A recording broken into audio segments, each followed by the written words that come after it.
మకర రాశి వారికి ఎన్నడూ లేనటువంటి విధంగా రెండవ స్థానంలో చతుర్గ్రహ సంచార స్థితితో ప్రారంభమయ్యి పంచమగ్రహ సంచార స్థితితో ఈ ఫిబ్రవరి మాసం కొనసాగుతుంది కనుక దోషాన్ని తొలగించుకొని ఐశ్వర్యాన్ని ఎలా పొందాలో ఈ వీడియోలో సవివరంగా సంపూర్ణంగా తెలుసుకుందాం. మకర రాశిలో ఏ ఏ నక్షత్రాలు వస్తాయి అనగా ఉత్తరాషాఢ నక్షత్రంలోని 2, 3, 4 పాదాలు, శ్రవణ నక్షత్రంలోని 4 పాదాలు, ధనిష్ట నక్షత్రంలోని 1, 2 పాదములు కలిపితే మకర రాశి. రాశాధిపతి శని భగవానుడు. రాశిలోనే కుజుడు సంచారం చేయడం వలన, కుజదోష ప్రభావం కారణం వలన చిన్న చిన్న విషయాలకు కోపతాపాలు, ఆవేశాలు, నన్ను ఎవరు పట్టించుకోవట్లేదు, నాకు ఎవరు విలువ ఇవ్వట్లేదు, అంతా నాకు తెలుసు, నా గురించి ఎవరు గొప్పగా చెప్పట్లేదు, నాకు పొగడ్తలు కావాలి అని మీ మనసులో చాలా ఉంటుంది.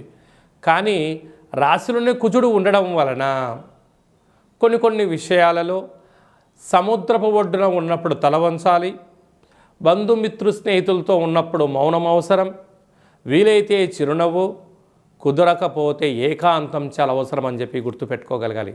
ఆవేశానికి వెళ్ళారా మీరు ఉన్నతమైనటువంటి విలువలతో కూడుకున్నటువంటి జీవితాన్ని దిగదార్చుకునే పరిస్థితి చాలా అధికంగా ఉంటుందని చెప్పి కూడా గమనించగలగాలి. ధనావాక్కు కుటుంబ స్థానంలో ఆత్మకారకుడు రవి, బుద్ధికారకుడు బుధుడు, కళత్రకారకుడు శుక్రుడు, వాస్తు నరదృష్టికారకుడు ధనస్థానంలో సంచారం చేయడం వలన దయచేసి అప్పులు ఇవ్వద్దు, అప్పులు కూడా పుచ్చుకోవద్దు. కనుక ఈ 17వ తారీఖున అమావాస్య మంగళవారం సందర్భంగా మీరు తప్పకుండా కూష్మాండ దీపము, కాలభైరవుడి యొక్క దర్శనము, రుద్రాభిషేకము చేయడం వలన రుణ సమస్యలు, ధనపరమైన ఇబ్బందులు, షేర్లు, క్రయ విక్రయాలలో ఉండబడిన ఆటంకాలన్నీ కూడా తొలగిపోయి మనశ్శాంతి, ఏకాగ్రత, సత్ప్రవర్తన వలన ఉన్నతమైనటువంటి జీవనాన్ని పొందడానికి మంచి సువర్ణపు కాలంగా భావించగలగాలి.